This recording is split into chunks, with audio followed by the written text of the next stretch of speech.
A new documentary says social media companies like Google and Facebook have tremendous power that they shouldn't have. Google's power comes from what they put at the top of our search results. Users are habituated to assume the stuff at the top is the best, but instead it's just what Google wants them to see. Search best dog food, Google filters the results. The filtering is biased because why did it pick those websites instead of the other 14 billion? So the problem comes in, obviously, when we're not talking about dog foods, but when we're talking about things like elections. I am running for president of the United States. Google senior management was heavily in favor of Hillary Clinton. Their ability to manipulate the algorithm is something that they've demonstrated that they've done in the past. And the evidence from academics who monitored 2016 is clearly that they did. Peter Schweitzer wrote the documentary.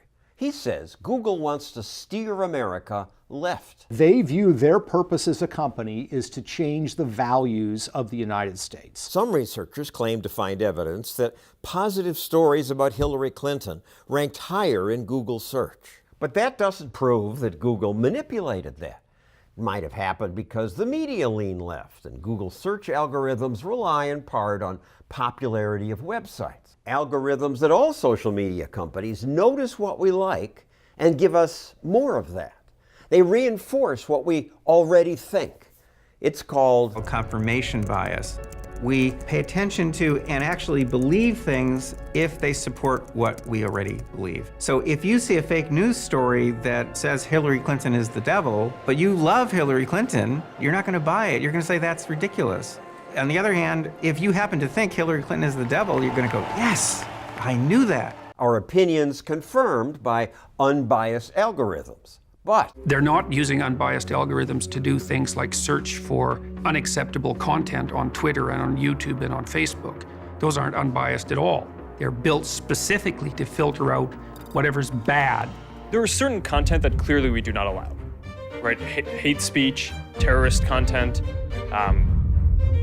nudity, anything that makes people feel unsafe. Some of that censoring is done by human employees, some of whom despise conservatives. According to a former Facebook employee, the social media mega company sometimes ignores what is actually trending among its billion users if the story originated from a conservative news source. I made a couple of videos at home. Google censors briefly shut down Jordan Peterson's Gmail and blocked his YouTube channel. That's a real problem.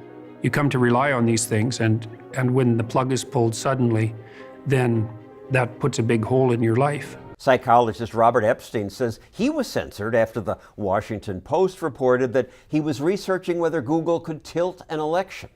The next day, I could no longer access Google.com. People essentially disappear because Google has decided they don't want you to hear what they have to say. We asked Google and Facebook to reply to the documentary's accusations. They didn't respond. Handful of people working at a handful of technology companies, through their choices, will steer what a billion people are thinking today. So what if we want to break up with Google? It's not easy. Google knows where we are, even when we're not using our phones. We have Google, which basically maybe knows what I'm going to ask for before I ask for it. It finishes my search request. It knows everything that's going on in my household. Should I be concerned about how much you know about me? We've had this question for more than a decade at Google, and our answer is always the same. You have control over the information that we have about you. You can actually have it deleted. You can also search anonymously.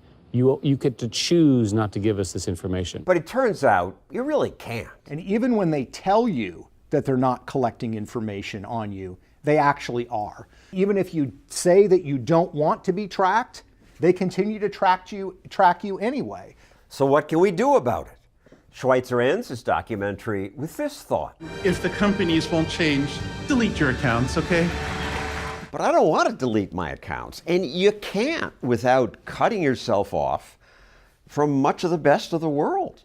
Yeah, this is the challenge. Schweitzer won't use Google search. I use DuckDuckGo or other tools because I want Google to know as little as possible about me. That's all we have, a little pathetic act that won't make any difference. Well, no, I think it does. And I think also you can move away from Gmail. I use a Proton Mail out of Switzerland.